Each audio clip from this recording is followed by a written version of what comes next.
Jagath Narayan is the innovative co-founder and CEO of Ordoro, a pioneering logistics solutions platform for small to medium-sized e-commerce retailers. Founded in 2010, Ordoro simplifies the complexities of shipping, inventory management, and drop shipping coordination, helping merchants streamline their operations and achieve new levels of efficiency. Jagath brings a robust background in supply chain management, having worked with industry giants like GM and Chrysler before embarking on his entrepreneurial journey. Overcoming early challenges, including bootstrapping the company and finding their first customer through an online forum, Jagath and his team have built a reputable and award-winning service recognized by Forbes. In our conversation, Jagath shares his unique entrepreneurial mindset, emphasizing the importance of persistence, enjoying the journey, and increasing one's luck surface area through active participation and networking. Get ready for an inspiring deep dive into building a successful business, maintaining a motivated team, and scaling brand awareness, all elements crucial for any aspiring entrepreneur. As always, if you found value from this content, please like and subscribe. And now here's my conversation with Jagath Narayan. Enjoy. Hello, everyone, and welcome to another episode of the Beyond Fulfillment podcast. I'm your host, Dave Goulas, and this week, my guest is the founder and the CEO of Ordoro, Jagath Narayan. Welcome, Jagath. Hey, great to meet you, David. Yeah, so grateful you could take the time to be here. If you would, for everyone, Jagath, could you tell us what Ordoro is and how it got started? Yeah, so I can explain to you what Ordoro does. In a nutshell, we solve logistics problems for small to medium-sized e-commerce retailers. So if you're someone who's selling through, let's say, a Shopify or a WooCommerce store, or you are selling through, let's say, the Amazon or Walmart marketplace as a third-party seller, then you could be a customer of Ordoro. And there are different logistics puzzles, different logistics problems that we solve. There are three different areas so we focus on. So the first one is shipping. So we have a multi-carrier shipping app built into Ordoro. So let's say you're selling through Shopify and Amazon. We can aggregate all those orders into one dashboard. And then from there, you can easily create shipping labels, print out pick and pack lists. So the entire pick, pack, ship workflow is kind of built in. And we also, because of our large volume of labels that are getting created through our platform, we have discounted rates, shipping rates with USPS and UPS and all of that. So that's the shipping part of the equation. Now, another big problem that we solve is inventory management. So let's say you're selling through Shopify and it's selling through Amazon and Walmart. So we can keep track of the stock levels of all your products across all these sales channels and across your warehouse. And maybe if you have multiple warehouses, so all of that is kind of built in. And let's say you sold one unit of a product on Shopify, we'll detect that and automatically go reduce the stock levels on Amazon and Walmart. So a lot of inventory management functionality. If you're doing any kind of kitting operation, kitting and bundling, we are really good for that. So there's a lot of people love us for that. And the third part is, let's say you're doing this fulfillment and inventory management, but you also want to outsource some of your fulfillment. Let's say you're shipping let's say 80% of your products are being shipped from your warehouse, but 20% you want to ship out of a 3PL or a drop shipper. Our drop shipping app comes into picture, and it really allows you to automate a lot of the workflows around where the order should be fulfilled out of. So yeah, in a nutshell, we solve shipping problem, inventory management problem, and drop shipping problem for your typical Shopify Plus size merchant who's selling across either one channel or multiple channels. Okay. And Ordoro has been around since 2010, is that right? That is correct. Yeah. So we originally started in 2010, but we really started gaining traction, I would say, a couple of years later. So a little bit of the backstory. Before starting Ordoro, my background was in supply chain management. I worked for a company they were called I2 then, and now they're called Blue Yonder. They were in the enterprise space. So they were the typical customers of Blue Yonder were the large corporations like GM, Chrysler, and all of that. So I was there for, I think, seven to 8 years, and really got deep into solving a lot of these supply chain problems at a very large scale. So I was working as a supply chain consultant for on projects like GM, Chrysler, Grupo Modelo, the Corona beer guys, Airbus in Europe. So I was really helping them solve their demand forecasting problems and their supply chain communication problems. So I did that for a while. I always wanted to start something on my own. So after I left that job and moved to Austin to join the business school at UT.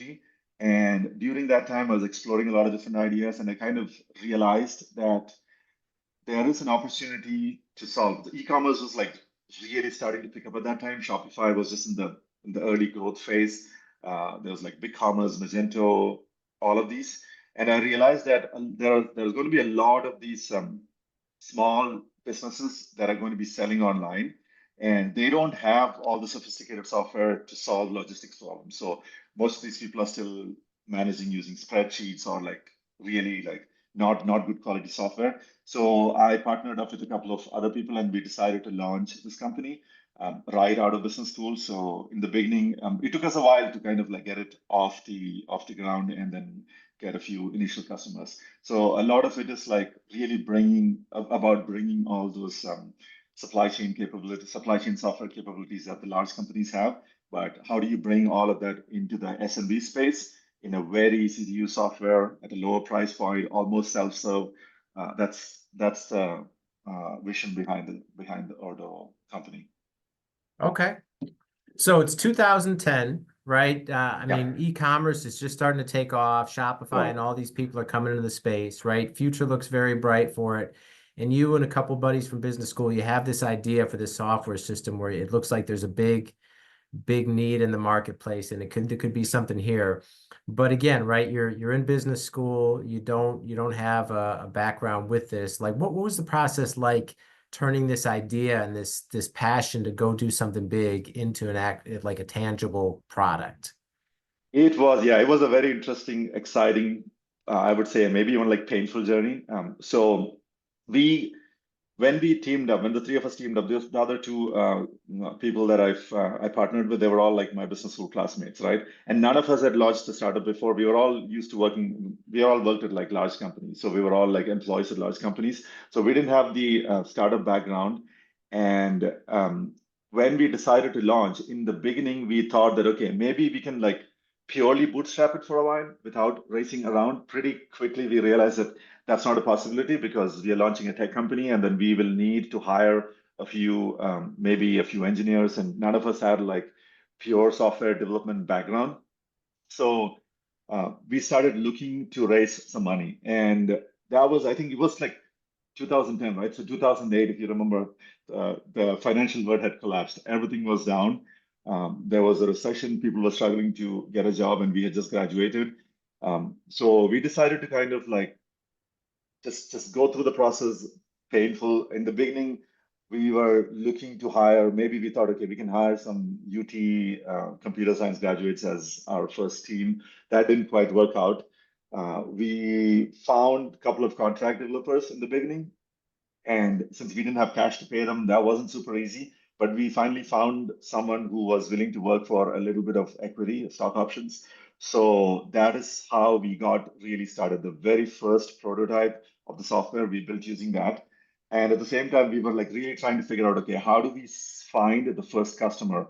And we were like going through forums, like eBay had a forum, I think Amazon had a forum at that time, and we were like cold calling a lot of e-commerce retailers, and nothing landed. But somehow, luckily for us, we found one customer who was asking precisely about the problem that we solved on a forum. And we called them, and we realized that they were in San Antonio. So we're in Austin. San Antonio is like what, an hour drive away from here. We realized that they were in San Antonio, and also realized that the business owner there had worked for the previous company before. So we had worked in the same company. We didn't know each other at that time. So that really clicked. And she said, okay, why don't you guys just drive down to San Antonio, and then I'll show you my warehouse, and we can talk. So the three of us got into a car, just drove to San Antonio, spent a lot of time, spent like maybe a couple of hours with them. and realized that there is an opportunity. The software they were using, they were really struggling with it, so we could easily solve their problem. And they agreed to become our first beta customer. They said that, okay, once you have like a prototype, we are willing to sign up and start using it. So that was one part. Another part that really helped was during business school. Usually in business school, pretty much everyone looks for internships at like large companies like Google or McKinsey or IBM. So I decided that, okay, I don't want to go that route. Instead, I want to go do an internship, or what I call as an internship. It was basically just go spend the entire summer at a small business. So I found a local e-commerce retailer. They were selling, they had like decent order volume. They had a small warehouse with like 3 or 4 employees. So the entire summer I've spent in their warehouse, looking at their operations, helping them pick, pack, ship. And so all of these things kind of like guided us towards building, really like narrowing down onto what problem we need to solve, and also signing up like the first customers. And that was a big milestone. So we had a contract developer, we had this first customer, and slowly it took us a while to build the first version of the software. But once that was live, within a few months, they wrote us the first monthly recurring subscription check, and that was it. Like that was proof that, okay, we are solving a real problem for e-commerce retailers, and someone's willing to pay for it. And that was the first huge milestone for us to like really get started. Okay, so you when you even got like your first customers, the software wasn't even done. You just had this concept of Yeah. of what it could do, and then you're bootstrapped and struggling to get funds. So you basically get the developer and give them some equity, and that's how you got the first version of the software. And you had a beta client that it turned out to work perfect, a chance meeting with Yeah. someone nearby, and it turned out to work perfectly. So all these instances came together and basically got you a finished software and all ended up in a paying client. But wow, who could have drew it Yeah. up that way, huh? Yeah, that is exactly, and that's the thing. Like when I read and I talk about entrepreneurship, a lot of it is serendipity. There is this like concept that I absolutely love. It's called how do you increase your luck surface area, right? When you're doing a startup, particularly if this is your first startup and you don't really have background, it's never going to be easy. So what you got to do is like you got to show up in so many different places where one of those items may click. And I'll tell you another story on how we raised our first. So we did raise a little bit of money after that because we realized, okay, we need to hire employees and start growing. So the way we raised our first round was we really struggled in those early days. We really struggled to go raise a round from typical VCs. We went that path and didn't fully work out. Maybe it was the timing, maybe it was the fact that we were out of business school, and VCs inherently have a thing against business school. They prefer like engineers, even though I'm an engineer. So I have like an engineering degree. I have an undergrad and a master's in engineering, and then I did the business degree. So it wasn't easy. But we kept showing up. We would go to so many pitches. We would go to all these pitch events. And one of the things I always remember is we went to a pitch event right outside of Austin, and we realized that that was a bad fit for us because we were the only tech company there, and all the other people pitching there were like small businesses, like someone who was selling. There was a company that was selling pies, someone who was selling like a locally distilled vodka. So we felt kind of out of place where we were the only tech company, and we thought, okay, nothing's going to come out of it. And yeah, nothing came out of that event. Like there was no interest. There was usually like rich individuals, angel investors looking to invest. But one of the things that happened was there was a guy in the crowd. The only question he asked was, okay, where are you guys hosting your software? And at that time it was Rackspace. And we said, yeah, we're hosting on Rackspace. And he said, okay, thank you. And that's it, right? So we were like, okay, that was a weird question. Nothing came out of it. We left that event. A couple of weeks later, I was having lunch in Whole Foods downtown. I was just alone there. I picked up my lunch and then I was walking to sit in the corner and eat. And I recognized that the guy who asked the question, he was just sitting there. So I was like, I'm not usually the kind of guy who I'm not like super extroverted kind of guy, right? So I usually would just be ignored. But I thought, okay, I'm just gonna go say hi to him. So just went and told him that, hey, I think I don't know if you remember me. I was at this event 2 weeks ago, and I think you had asked. You said like, "Yeah, I remember you. You and there were two other people," and we just started chatting. And he basically said that, okay, in the beginning, he said that I don't have much.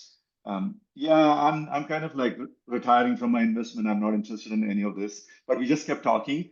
And by the end of that 45-minute conversation, he said, you know what? Maybe I'm going to change my mind. I really want to invest in you guys. Why don't you and your co-founders come and meet me at this coffee place next week? So we all went and met him, and he wrote the first. It was like 300,000 or something. He wrote us the first angel investment check.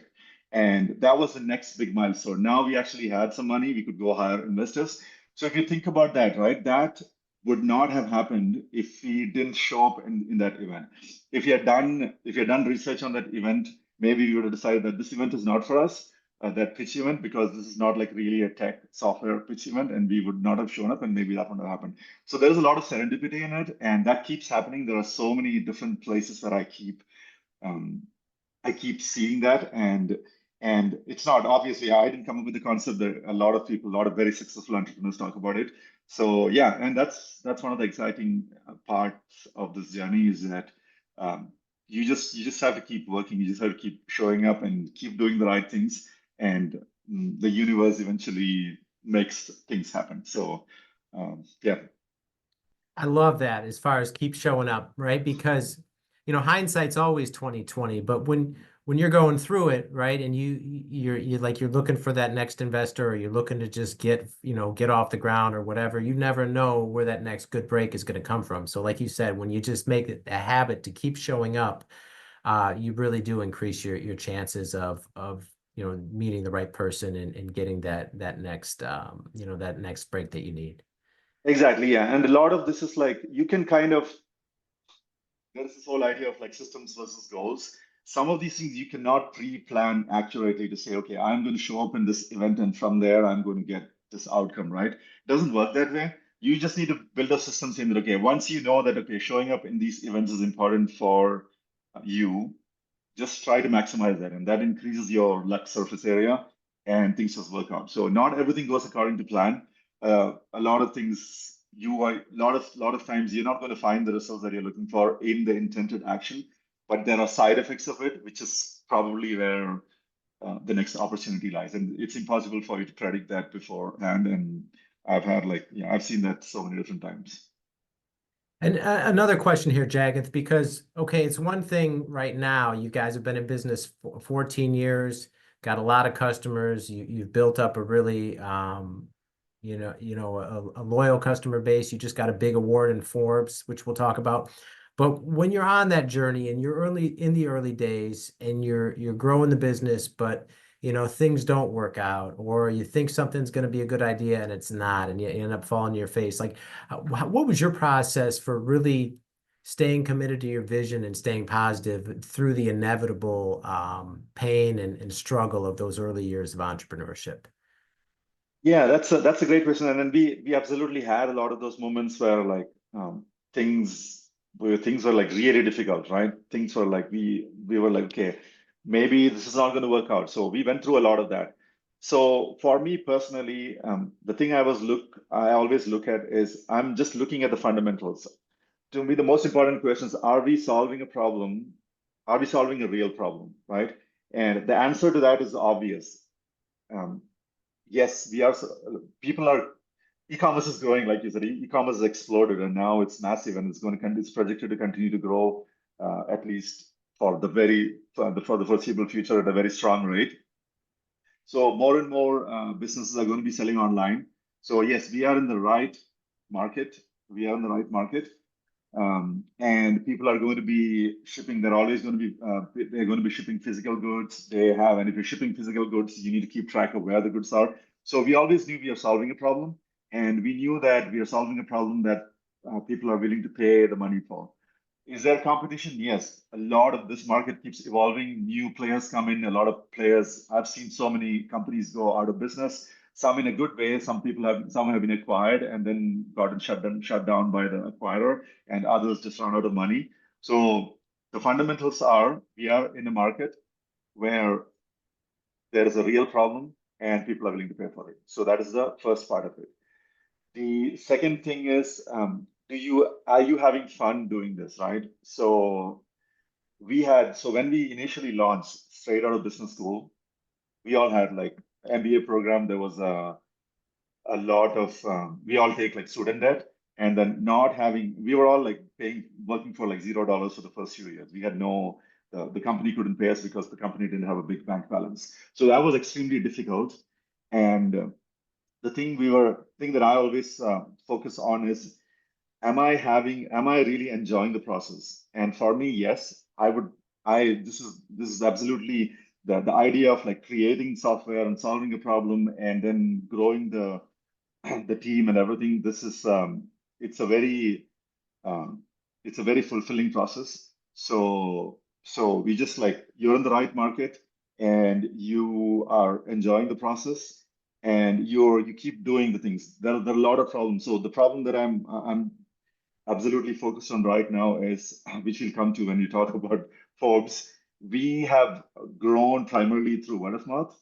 We have not really put in a lot of effort on marketing and like increasing brand awareness. So how do you do that in a very cost-effective way? That's what I'm focused on right now, right? So there are always a lot of problems to solve, and as long as you love solving those problems and have this marathon mindset of like, it's really like you need to focus on the journey and the outcome will happen. It's kind of going back to my previous example of like, you just need to show up in different places. Similarly, you just have to focus on different areas and you just have to keep doing it, and the result will come about. You need to have that mindset. If you don't have that mindset, people will burn out. Like in the VC space, they say that, okay, when you raise the first round, you need to be in it at least for 10 years. And people who get in there, because everyone reads about these overnight success stories, right? Like someone raised like $2 million and then within a year, they're worth like $1 billion. Those kind of things happen, but those are the outliers. You only hear about the outliers. So you need to be prepared for the long journey and you need to enjoy it. If you don't enjoy it, you're going to burn out. So yeah, just pick a problem that you want to solve and get into the mindset that it's going to be a long journey. And then I think that's the trick to it. In my world, a personal brand is invaluable. A year ago, Easy DC was brand new with just a couple of customers and no online presence. Then I found Hicks Marketing. They helped me amplify my personal brand, build a solid content strategy, publish my podcast, and 10x the number of customers we serve, all in less than 1 year. Do you need a marketing partner who gets you and cares about your success? Reach out to Alicia at hicksmarketing.com for more info and tell her Dave Goulas sent you. Okay, so it sounds like just preparing yourself too for, it's going to take time. It's not going to be easy. You need to really enjoy what you're doing, and obviously you need to be committed to the vision, because that's going to sustain you through all the difficulty that's going to be inevitable. Exactly. Yeah. Yeah. If you don't enjoy it, it's going to be really miserable, because you can probably make a lot more. You can get paid a much bigger salary if you just go work in like a large company, like I don't know, like a Google or a Facebook. If you're a tech person, they're going to pay you a lot more. But um, you're sacrificing a lot, and then you need to have the right mindset to go through this journey. Okay. And so, like we said, you're 14 years in, and now you're to the point where you're scaling and a whole new set of problems. But what's the company like? What's it look like present day as far as like your day to day and the customer issues and kind of what you're focused on?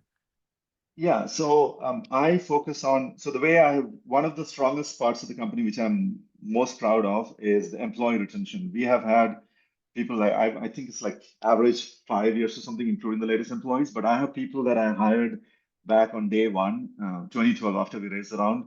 Um, they're still there. So the leaders of different teams are people who have been with the company for a very long time. And for me personally, that's been a very helpful thing, because the way I operate is that I'm the kind of person who really I like to roll up my sleeves and get into into the deep areas and then figure out what's working and what is not. So the way I personally operate, and this is not only, I guess different people have different leadership styles. My style of operating is, if there is an area where I think it needs attention, I get in there. I spend like 80% of my energy there, and then kind of try to build a system that is operating well, and then hand it off to someone else within the company to run it. So I have been able to do that luckily for quite a bit. So when in the very early days when we didn't even have employees, I was doing customer support for the company. So I was the one who was answering customer support emails and customer support phone calls. But pretty soon we hired a person, and I think we hired her 2012, I think. So it's been like she's been with me with the company for almost like 12 plus years, and she's absolutely amazing. And she pretty much ramped up, and that was like she didn't come with like a lot of leadership experience, but she grew into a true leader inside the company. And then she does an amazing job of our customer support. If you go look for our reviews, pretty much everyone highlights the quality of our support, and that's all because of the leadership that Kristen brought into the team. So she has a really good team, and I don't need to worry about customer support because I completely trust and I know that she does a great job. Similarly, like on the engineering side, I spend a lot of energy there, and we have a very stable engineering team now. Went through a lot of struggle, I would say, 20 maybe like 2015-ish, and it's been stable. And I think the people in that team have been around for like 6, 7 years. It runs very smoothly. So that's another example where like I don't spend a lot of energy on it. So similarly, like the product management function, which we went through a lot of like struggle in like defining that, but now that's stable. The sales is stable, and the area that I'm focused on right now is like marketing and brand awareness. So I would say 80% of my mental energy goes into that area now. We have that team went through a lot of turmoil. A lot of things were not things were not quite working the way we wanted to, and but I think it's stabilizing now. We are getting more mentions. Our organic search volume is going up. We are getting new partnership requests, like inbound podcast requests. So a lot of that is because of us building the brand awareness. So my vision there is that, okay, I keep working hard in that area, and then after a few months, kind of have like a someone who's like really operating that on a day-to-day basis, and then my attention will move to maybe whatever the next area that needs focus on. Okay, so it sounds like your process too is getting really hands-on Yeah. and like 100% in the weeds for, as long as you need to get a full grasp on how it works, fix it as best you can, and then you start looking to hire somebody to basically take over what you've been doing. Is that fair to say? Yes, except for the last part. So the way I typically operate is that I don't hire people after I figure it out. I'm usually hiring someone with whom I'm figuring it out, with the idea that, okay, we're going to work together and we're going to figure it out. But in the once we figure it out, it's going to be like I'm going to like slowly move away from it, and then you're going to be running that. So it's always like a joint system, because a lot of it is also like you need the right kind of person, right? So it's better to build the system with someone rather than, okay, I have the entire system functioning and then now I'm going to hire someone. So yeah, but that's the idea. I like to get into the yeah, that figure out all the details of how something works, and that's just my nature. I have tried other approaches, because I think a lot of people talk about just delegating, which is great. I mean, obviously, in my case, I am delegating different functions of the company, but people just talk about, okay, you just need to define this is the role and then hire someone and let them do it. I've tried that; it didn't quite work out. It doesn't mean that I've given up on that. But this is the mode I'm in right now. I mean, it sounds like that can be a really powerful strategy for vetting if you have the right people, meaning working on this project side by side with them to solve whatever problem you're working on. Is that right? Exactly, and that's exactly how I've done that, because you can interview people, they can come in from great references, and the person, they may be a very high quality person, and maybe they have a lot of experience in solving this problem with other companies, but every company is different, right? Um, if you hire someone from a large corporation, the experience that they're bringing may not be the right experience that you need. Maybe it's a person that interviews really well. You never know. So you are taking a risk. You obviously need to go through all that vetting and interviewing and all of that. But once they come into the company, the best way to know if they are the right fit is to see them in action, because that'll really give you a lot of knowledge on, okay, how are they in the real work environment in our company.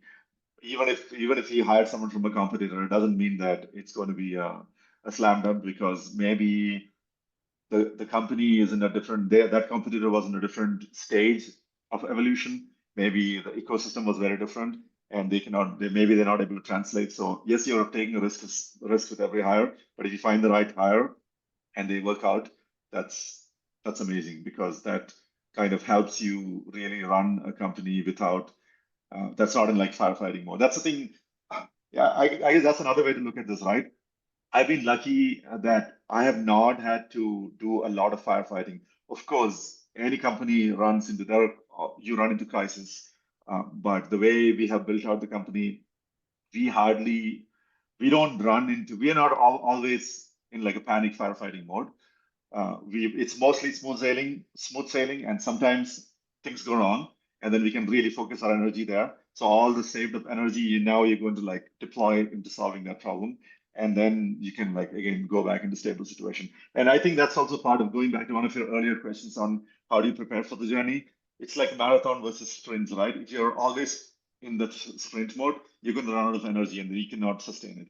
But if you're in the marathon mode, yeah, you are in that, you're doing that slow burn, but maybe either occasionally something happens where you need to really put in, you need to have that adrenaline rush and then really deploy a lot of energy. You can do that. So, and that's all part of like how you build your company, how you build a company culture, hiring the right people, all of that kind of plays into how you build this out. Yeah, I love that. And it sounds like you're much more focused on fire prevention than being a firefighter, Exactly. right? Yeah, that's exactly. Yeah, when we do some things, like even if you look at our like product release process, right? So we build a new feature, and the feature is tested by our customer support team. They act as a QA, and they have the final say on like, can we release this feature or not? Because if they detect, let's say they've introduced a new bug, the customers start complaining, the team that's going to get hit first is the customer support team. So they have an incentive to make sure that we don't release a problem, we don't release any bugs, because they have the ability to decide whether a new feature is ready for customers or not. So that goes into the fire prevention strategy, because since that team is the gatekeeper for product releases, we generally tend to have very few product fires. Yes, occasionally things break, happens to every software company. But if you look at our track record, things generally work smoothly, because there is a very thorough vetting process for every feature that's going out into the wild. And the right team, the right incentive is the gatekeeper for it. So that's one small example of how do we do fire prevention in our space. Okay. Now let's talk about this Forbes Award. So Yeah. you were selected as one of the best inventory management software picks for 2024 by Forbes. So, Mhm. so what was it like when you found that out? It's amazing, because we are, so the challenge that we run into, and I often hear this from a lot of people who talk to me, is that you guys seem to be doing great. I looked at your reviews, and it's all like 5 star. Like we have, I think on average, it's like 4.9 out of 5 star reviews across like a lot of different places. You're seeing like amazing, I'm seeing amazing customer stories about you, but I never heard of you before. I accidentally found you. Like, why is that the case, right? So there's like someone in my company jokes about it, saying that we are the best kept secret in our space, which is not a great thing to be, because what I've seen is once a merchant and a retailer discovers us, the likelihood of them becoming a customer and staying for a very long time, like several years, is very high. But the challenge is like, how do they first discover us, right? And that's an area where historically we did not spend much time focusing on. In hindsight, yeah, I think I should have spent more energy there. But anyway, hindsight is 2020, and that's the area that I'm focused on. So since we are in that mode, every one of these recognitions contributes to that goal, that vision of like, okay, we need to create awareness of our brand. We need to get in front of a lot of people. So when you will see that a huge brand like Forbes recognizes us, and they picked us, I think they put us in the position too for as best for multi-channel sellers. That's amazing, because that's exactly our ideal customer profile. our ideal customer profile is a small to medium-sized merchant who's selling across multiple channels, and they picked us as the best inventory management for multi-channel sellers. So that was great. I was very excited. I wrote a LinkedIn post about it, and it was like, it's always good, like good dopamine hit when you get a lot of likes on it. So yeah, it is good because it kind of validates that a lot of the work that you're doing to create awareness, it's working. You're getting recognition for everything that you're doing, and it's like, yeah, you need wins, right? As part of the, just going back to the marathon or the long journey metaphor, the way you keep yourself energized is that you celebrate these wins. Doesn't matter how big the win is, how small the win is. You need to have those wins, and that's how you know that okay, you're progressing. And this was a huge win for me personally. It was huge, and I'm very feel very fortunate to get listed. And that was all purely inbound. Like it's not like it was unsolicited. I think they were doing a research article on they wanted to pick like top 10, and they found us and they studied what we do, and they said that okay, we are an ideal software for these customers. Wow. All right. Yeah. Well, congrats. Awesome. Thank you. So Jagath, if people want to get in touch with you, learn more about Ordoro and find out if you can potentially help them, what's the best way that companies can reach out to you? The best way is just visit our website, and then you can sign up for a free trial if you like. And some of the plans, like if you're purely using our shipping app, you can just use it on your own. You don't need help from us. If you're using inventory, maybe you have questions, you can just schedule. So if you go to our homepage, you'll see two buttons. One is to sign up on your own. Second is schedule time with one of us internally, and then you can do that. Or you can email us info@ordoro.com. Or you can find me on LinkedIn. I'm fairly active on LinkedIn. I do a lot of posts about the company and about this journey and a lot of other things. You can follow me on LinkedIn or like connect me there. But the easiest way is just like go to our website and just schedule time to talk to one of us. And yeah, and they can learn more about us and see whether we can help solve your e-commerce problems. All right. And we'll link all that in the show notes for everyone. Okay, awesome. Thank you. All right. Well, Jagath, thank you so much for taking the time to be here. We appreciate the conversation. Yeah, awesome. Yeah, it's been a pleasure, David. Yeah, yeah. Thank you for reaching out to me, and thank you for giving me this opportunity. Yeah, absolutely. All right. And that is all the time we have for now. We will see you next time.